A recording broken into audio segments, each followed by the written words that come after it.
बहुत समय पहले की बात है। लडियार नाम के गांव में हरिया नाम का एक गरीब आदमी रहा करता था। अभी 1 वर्ष पहले ही उसका विवाह मौली के साथ हुआ था। उसकी पत्नी मौली बहुत ही सुंदर थी। मौली का गेहुआ रंग, हिरनी सी आंखें और गालों पर लाली उसकी सुंदरता में 4 चांद लगा देते थे। उसकी सुंदरता को देखकर तो सारे गांव वाले हैरान होते थे कि गरीब के घर में ऐसी अप्सरा जैसी पत्नी कैसे व्याकर आ गई। जब मौली अपने घर से काम करने के लिए बाहर निकलती थी तो गांव में ऐसे बहुत से युवक थे जो उसकी सुंदरता पर मरते थे और उसके घर से बाहर निकलने की राह देखा करते थे। लेकिन मौली किसी युवक से बात करना तो दूर, उसकी तरफ देखती तक नहीं थी।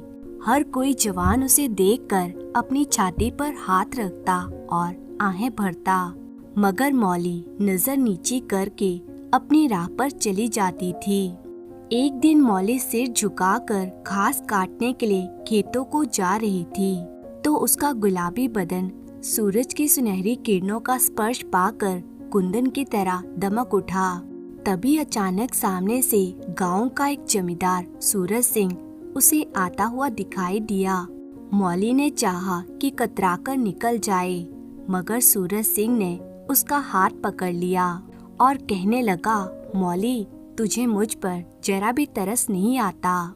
मौली ने इतना सुना तो उसका फूलों सा चेहरा आग की तरह धधक उठा। वे जमींदार से जरा भी नहीं डरी और ना ही झिझकी। उसने अपनी टोकरी जमीन पर गिरा दी और कहने लगी, छोड़ दे मेरा हाथ, नहीं तो मैं चिल्लाऊंगी। सूरज सिंह ने ऐसा सपने में भी नहीं सोचा था कि एक गरीब औरत में ऐसा स्वाभिमान भी होता है। आज मौली के तेवर देखकर उसके छक्के छूट गए। सूरज सिंह ने शर्मिंदा होकर उसका हाथ छोड़ दिया और मौली तेजी से आगे बढ़ गई। कुछ दूर आगे पहुंची तो भय और बेबसी को अनुभव करते हुए उसकी आंखों में आंसू आ गए। वे सिसक सिसक कर रोने लगी। अगर वे इतनी गरीब नहीं होती तो किसी की इतनी हिम्मत होती कि उसका हाथ पकड़े और उसका इस तरह से अपमान करे। फिर रोती रही और घास काटती रही। दोपहर को मौली ने घास का गट्ठर लाकर जब आंगन में पटका तो उसका चेहरा तमतमाया हुआ था। हरिया ने उसको देखकर पूछा, क्या हुआ मौली, तुम्हारी तबीयत तो ठीक है? मगर मौली ने कुछ जवाब नहीं दिया। उसकी आंखें डबडबाई हुई थी। हरिया ने फिर उसके करीब आकर पूछा, बताती क्यों नहीं हो? क्या अम्मा ने डांटा है? मौली ने टाल मटोल किया और कहा, मैं ठीक हूँ। उसे डर था कि अगर उसने पति को सच बता दिया तो वे सूरज सिंह के खून का प्यासा हो जाएगा। वह अपने पति के गुस्से को अच्छी तरह से जानती थी। अगले दिन मौली घास लेने के लिए नहीं गई। सास ने पूछा, आज तू घास काटने क्यों नहीं जा रही है?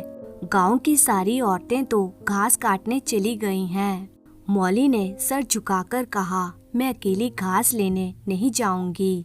सास ने बिगड़कर कहा, अकेले क्या तुझे शेर उठा ले जाएगा? ना तू गांव की औरतों के साथ जाएगी और ना ही अकेले जाएगी तो फिर जाएगी कैसे?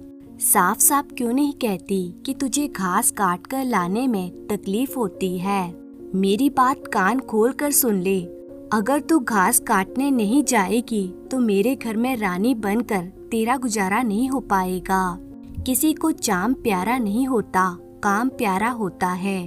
तू बड़ी सुंदर है, तो मैं तेरी सुंदरता का क्या करूं? उठ जा और घास लेने चली जा। घर के बाहर पेड़ की छाया में उसका पति हरिया खड़ा था और वह अपने घोड़े की सफाई कर रहा था। उसने मौली को रोनी सूरत बनाए हुए जाते हुए देखा, पर वह कुछ बोल नहीं सका। उसका बस चलता तो मौली को दिल में बिठा लेता, आंखों में छुपा लेता, पर घोड़े का पेट भरना तो जरूरी था। अगर वे घोड़े को घास खरीदकर खिलाएगा तो रोज के 12 आने बन जाएंगे, मगर वह तो दिन में मुश्किल से 1.5 या 2 रुपए ही कमा पाता था। वह भी उसे कभी मिलते थे तो कभी नहीं मिलते थे। जब से ये मोटर गाड़ियाँ चलने लगी थी तब से कोई घोड़ा गाड़ी को पूछता ही नहीं था। महाजन से 50 रुपए उधार लेकर घोड़ा गाड़ी खरीदी थी, मगर मोटर गाड़ियों के आगे घोड़ा गाड़ी को पूछता ही कौन है। महाजन के पास तो ब्याज भी नहीं पहुंचा था, कीमत का तो कहना ही क्या। हरिया ऊपरी मन से बोला, मौली आज तुम्हारा घास लाने को मन नहीं है तो रहने दे, देखी जाएगी। ये बात सुनकर मौली निहाल हो गई और कहने लगी, तो फिर हमारा घोड़ा क्या खाएगा? और वे घास काटने चल पड़ी। जब मौली घास लाने गई तो उसने कल का रास्ता छोड़ दिया और खेतों की मेंढों से होती हुई चल पड़ी। बार बार सतर्क आंखों से इधर उधर देखती हुई खेतों से जा रही थी। दोनों तरफ गेहूं के खेत थे। जरा सी भी खड़खड़ होती तो उसका जी सन्न रह जाता, कहीं कोई खेत में तो ना छिपा बैठा हो। मगर कोई बात नहीं हुई। गेहूं के खेत निकल गए। आगे खेतों की मेंढों पर हरी हरी घास जमी हुई थी। मौली का मन ललचाया कि यहाँ आधे घंटे में जितनी घास काट कर लूंगी उतना तो सूखे मैदान में दोपहर तक भी नहीं काट पाऊंगी। यहाँ वैसे भी मुझे कौन देख रहा है, अगर कोई चिल्लाएगा तो उठकर चली जाऊंगी। मौली वहीं बैठकर घास काटने लग गई और 1 घंटे में उसका बड़ा सा टोकरा आधे से ज्यादा घास से भर गया। वे अपने काम में इतनी मग्न थी कि उसे सूरज सिंह के वहां आने की खबर भी नहीं हुई। अचानक उसने आहट पाकर सिर उठाया तो देखा सामने सूरज सिंह खड़ा था। उसे देखकर मौली का सीना धक से रह गया। जी में आया कि भाग जाऊं और घास से भरी टोकरी को यहीं पलट दूं और खाली टोकरी को लेकर चली जाऊं। पर सूरज सिंह ने कई गज की दूरी पर ही रुककर कहा, डर मत मौली, भगवान जानता है तुझे कुछ नहीं करूँगा। तुझे जितनी घास चाहिए ले ले, ये मेरा ही खेत है। यह सुनकर मौली के हाथ शून्य हो गए। खुरपी हाथ में जम सी गई। घास नजर ही नहीं आ रही थी। जी चाहता था जमीन फट जाए और वे उसमें समा जाए। जमीन मौली की आंखों के सामने तैरने लगी। तब सूरज सिंह ने मौली को आश्वासन देते हुए कहा, मौली तू घास क्यों नहीं काट रही है? मैं तुझे कुछ थोड़े कह रहा हूँ। तू रोज यहाँ चली आया कर और जितना चाहे उतना घास काट कर ले जाया कर। मौली आश्चर्यचकित सी बैठी रही। सूरज सिंह ने एक कदम आगे बढ़ाया और कहने लगा, मौली तू मुझसे इतना क्यों डरती है? तू क्या सोचती है कि मैं आज भी तुझे परेशान करने आया हूँ? भगवान जानता है कि मैंने कल भी तुझे सताने के लिए तेरा हाथ नहीं पकड़ा था, बल्कि तुझे देखकर अपने आप ही मेरे हाथ आगे बढ़ गए थे। मुझे कुछ सुध ही नहीं रही थी। तेरे जाने के बाद मैं वहीं बैठकर घंटों रोता रहा। मन कर रहा था कि अपने हाथ ही काट लूं। कभी जी में आ रहा था कि जहर खा लूं। तब से ही तुझे ढूंढ रहा हूँ। आज तो इस रास्ते से चली आई और मैं सारा गांव छानता हुआ यहाँ आया हूँ। जो सजा तेरे जी में आए वे मुझे दे दे। मेरा सर भी काट ले तो भी गर्दन नहीं हिलाऊंगा। मैं बदतमीज था, लुच्चा था, लेकिन जब से मैंने तुझे देखा है मेरे मन से सारे खोट मिट गए हैं। अब तो यही जी में आता है कि मैं तेरा कुत्ता होता तो तेरे पीछे पीछे चलता, तेरा घोड़ा होता तो तू अपने हाथों से मेरे सामने घास डालती। मौली चुपचाप उसकी बातें सुनती रही। फिर सर नीचे करके भोलेपन से बोली, तो तुम मुझे क्या करने को कहते हो? सूरज सिंह और पास आया और बोला, मैं बस तेरी दया चाहता हूँ। मौली ने सिर उठाकर उसकी तरफ देखा। उसकी लज्जा न जाने कहाँ गायब हो गई। कठोर शब्दों में कहने लगी, तुझे एक बात कहूँ, बुरा तो नहीं मानेगा। तुम्हारा ब्याह हो गया है या नहीं? सूरज सिंह ने धीरे से कहा, ब्याह तो हो गया है, लेकिन ब्याह क्या है? खिलवाड़ है। मौली के होठों पर मुस्कुराहट आ गई और वे बोली, फिर भी मेरा आदमी तुम्हारी औरत से इस तरह की बातें करे तो तुम्हें कैसा लगता? क्या तुम उसकी गर्दन काटने के लिए तैयार नहीं हो जाते? बोलो, क्या समझते हो कि हरिया गरीब है तो उसके शरीर में खून नहीं है? उसे लज्जा नहीं आती? क्या उसे अपनी मर्यादा का ख्याल नहीं है? मेरा रंग तुम्हें भाता है? क्या घाट किनारे मुझसे कहीं ज्यादा सुंदर औरतें नहीं घुमा करती हैं? मैं तो उनके तलबे के बराबर की भी नहीं हूँ। तुम उनमें से किसी से क्यों नहीं मांगते हो? क्या उनके पास दया नहीं है? मगर सूरज सिंह, तुम वहाँ नहीं जाओगे, क्योंकि वहाँ जाते हुए तुम घबरा जाओगे। मुझसे दया मांगते हो और इसलिए मांगते हो क्योंकि मैं एक गरीब आदमी की पत्नी हूँ। तुम्हें लगता है कि मैं तुम्हारी धमकी या जरा से लालच से तुम्हारी मुट्ठी में आ जाऊंगी। कितना सस्ता सौदा है ना जमींदार साहब। सूरज सिंह लज्जित होकर बोला, मौली, यह बात नहीं है, मैं सच कहता हूँ। मैं अमीरी गरीबी या किसी ऊंच नीच का भेद नहीं मानता। मेरी नजरों में सब आदमी बराबर हैं। मैं तेरे चरणों पर सिर रखने को तैयार हूँ। मौली कहने लगी, इसीलिए ना कि जानते हो मैं कुछ नहीं कर सकती। जाकर किसी ठकुराइन के चरणों में सिर रखो तो मालूम चले कि चरणों में सिर रखने का क्या फल मिलता है। फिर यह सिर तुम्हारी गर्दन पर ना रहेगा। सूरज सिंह मारे शर्म के जमीन में गड़ा जा रहा था। उस समय उसका मुंह ऐसा सूख गया मानो महीनों की बीमारी से वह उठा हो। मुंह से बात नहीं निकल पा रही थी। मौली इतनी हाजिर जवाबी थी कि जमींदार की बोलती बंद हो गई। मौली फिर बोली, मैं भी रोज बाजार जाती हूँ, बड़े बड़े घरों का हाल जानती हूँ। वहाँ औरतें जो कुछ करती हैं ठीक करती हैं। उनके घर वाले भी तो दूसरी औरतों पर जान देते फिरते हैं। लेन देन बराबर हो जाता है। बेचारे गरीब आदमियों के लिए ये बातें कहाँ, मेरे आदमी के लिए मैं ही संसार हूँ। वह किसी दूसरे की औरत की ओर आंख उठाकर भी नहीं देखता। संयोग की बात है कि मैं थोड़ी सुंदर हूँ, लेकिन मैं काली कलोटी भी होती तब भी वह मुझे इसी तरह रखता। इसका मुझे पूरा विश्वास है। मैं गरीब होकर भी इतनी नीच नहीं हूँ कि विश्वास का बदला धोखे से दूं। हाँ, वे अपने मन की भी करने लगे। मेरी छाती पर मूंग दलने लगे तो भी मैं उसकी छाती पर मूंग दल लूंगी। तुम मेरे रूप के दीवाने हो ना। आज मुझे माता निकल आए कानी हो जाऊं तो मेरी ओर देखोगे भी नहीं। बोलो, झूठ कहती हूँ या सच? सूरज सिंह इनकार नहीं कर सका। मौली ने उसी गर्व भरे स्वर में कहा, लेकिन मेरी एक नहीं, दोनों आंखें भी फूट जाए तब भी मेरा पति हरिया मुझे इसी तरह रखेगा। मुझे उठाएगा, बिठाएगा, खिलाएगा। तुम चाहते हो मैं ऐसे आदमी के साथ धोखा करूं? जाओ, अब मुझे कभी नहीं छेड़ना, नहीं तो अच्छा नहीं होगा। सूरज सिंह पर जवानी का नशा था। मौली के शीतल छींट ने उसका नशा उतार दिया। सूरज सिंह की जवानी का नशा जाता रहा, केवल जवानी रह गई। सूरज सिंह उस दिन से बिल्कुल ही बदल गया। पहले गुस्सा उसकी नाक पर रहता था। बात बात पर मजदूरों को गालियां देना, डांटना पीटना उसकी आदत थी। आसामी लोग उसे थर-थर कांपते थे। मजदूर उसे आते देखकर अपने काम में चुस्त हो जाते।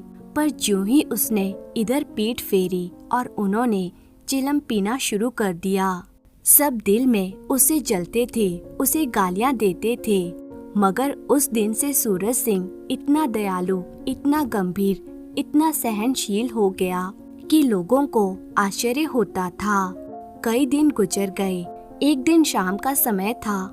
सूरज सिंह खेत देखने गया तो खेतों में काम चल रहा था, पर इस वक्त 2 मजदूर आम खाने चले गए थे। सूरज सिंह को देखते ही दूसरे 2 मजदूरों के होश उड़ गए। जमींदार ने पूछा, 2 आदमी कहाँ चले गए हैं? तो वे क्या जवाब देते? सबके सब डांट खाएंगे। बेचारे सहमे जा रहे थे। सूरज सिंह ने फिर पूछा, वे दोनों कहाँ चले गए? किसी के मुंह से आवाज नहीं निकली। सहसा सामने से दोनों मजदूर थैले में आम लेकर आते हुए दिखाई दिए। खुश होकर बातें करते चले आ रहे थे। जब उनकी नजर सूरज सिंह पर पड़ी तो दोनों के प्राण सूख गए, पांव मनमन भारी हो गए।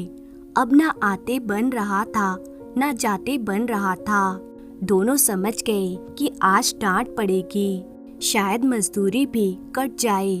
उनकी चाल धीमी पड़ने लगी। इतने में सूरज सिंह ने पुकारा, कैसे आम हैं? जरा मुझे भी तो दो, मेरे ही पेड़ के हैं ना। दोनों मजदूर और भी सहम उठे। आज जमींदार सूरज सिंह छोड़ेगा नहीं, कैसा मीठा मीठा बोल रहा है। दोनों मजदूर बेचारे और भी सिकुड़ गए। सूरज सिंह ने फिर कहा, जल्दी से आओ, पके पके आम मैं भी खाऊंगा।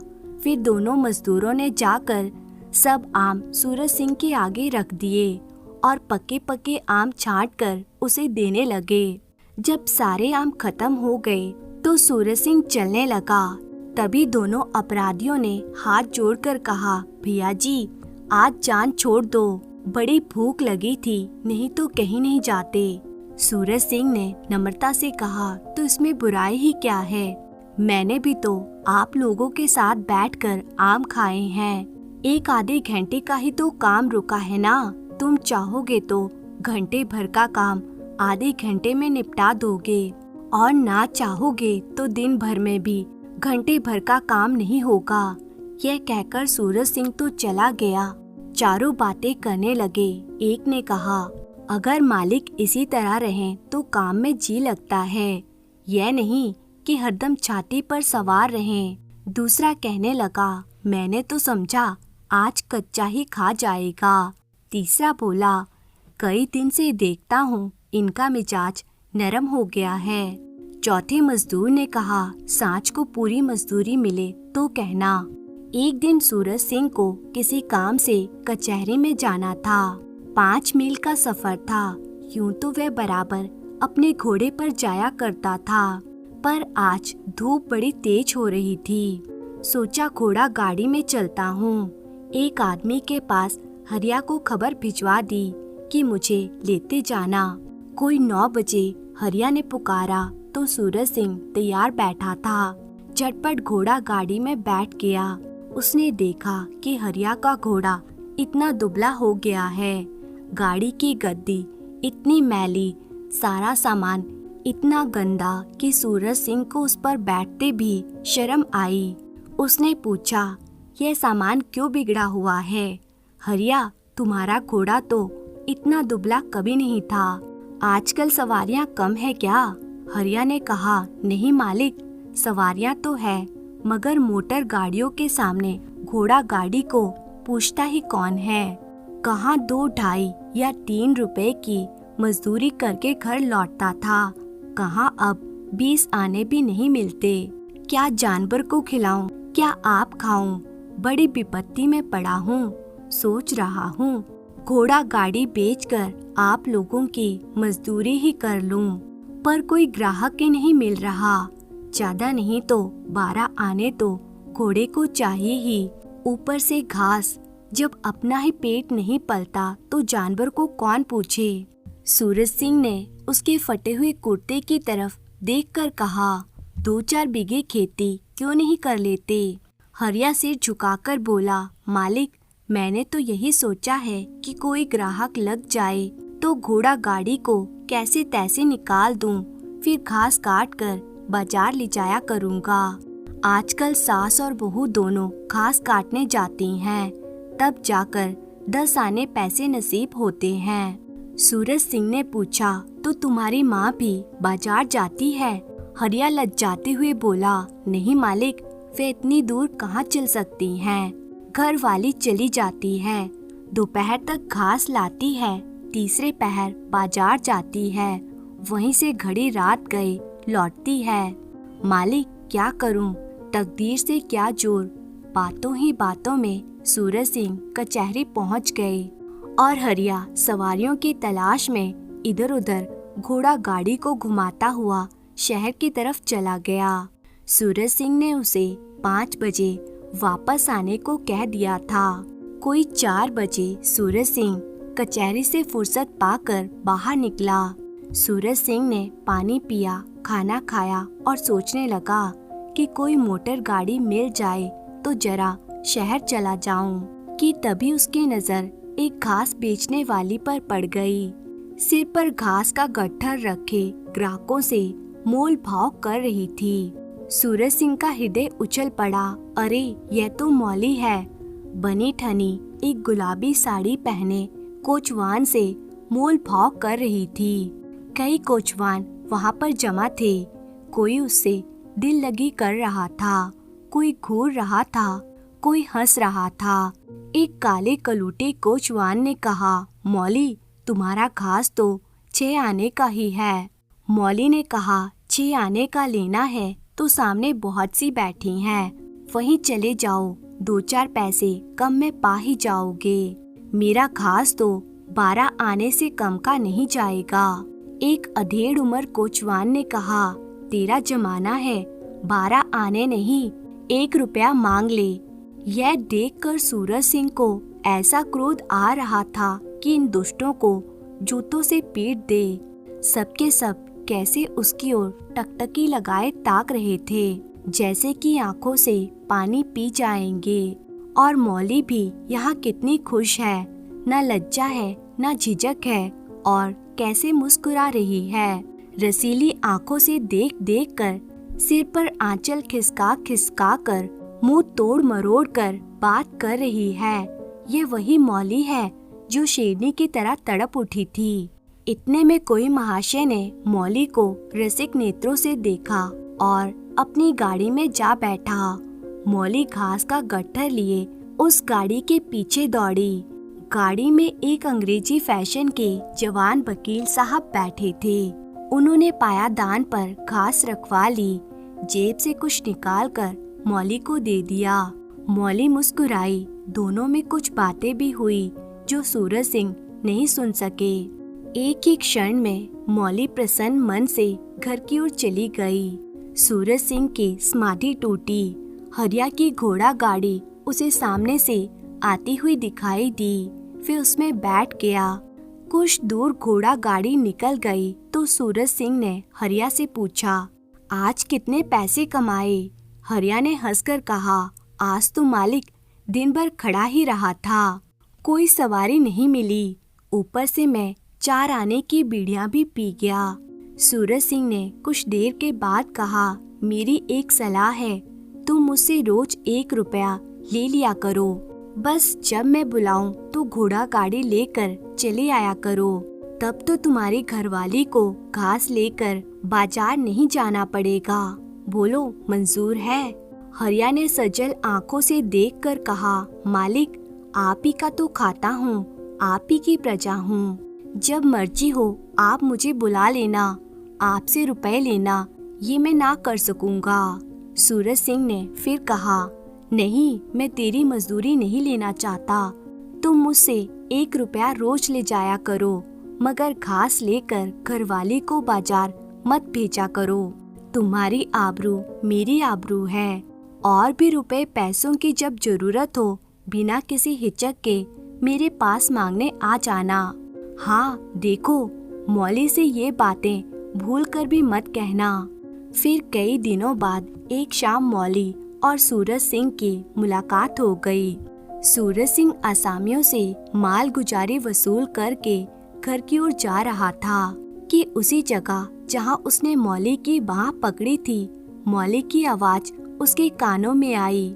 उसने ठिठक कर पीछे देखा तो मौली दौड़ी आ रही थी। सूरज सिंह बोला, क्या है मौली, क्यों दौड़ती हो? मैं तो यहीं खड़ा हूँ। फिर मौली ने हांफते हुए कहा, कई दिनों से तुमसे मिलना चाहती थी, आज तुम्हें आते देखा तो मैं दौड़ पड़ी। अब मैं घास बेचने नहीं जाती। सूरज सिंह ने कहा, बहुत अच्छी बात है। मौली ने कहा, क्या तुमने मुझे कभी घास बेचते हुए देखा है? सूरज सिंह बोला, हाँ एक दिन देखा था। क्या हरिया ने तुमसे सब कह दिया? मैंने तो उसे कहने से मना किया था।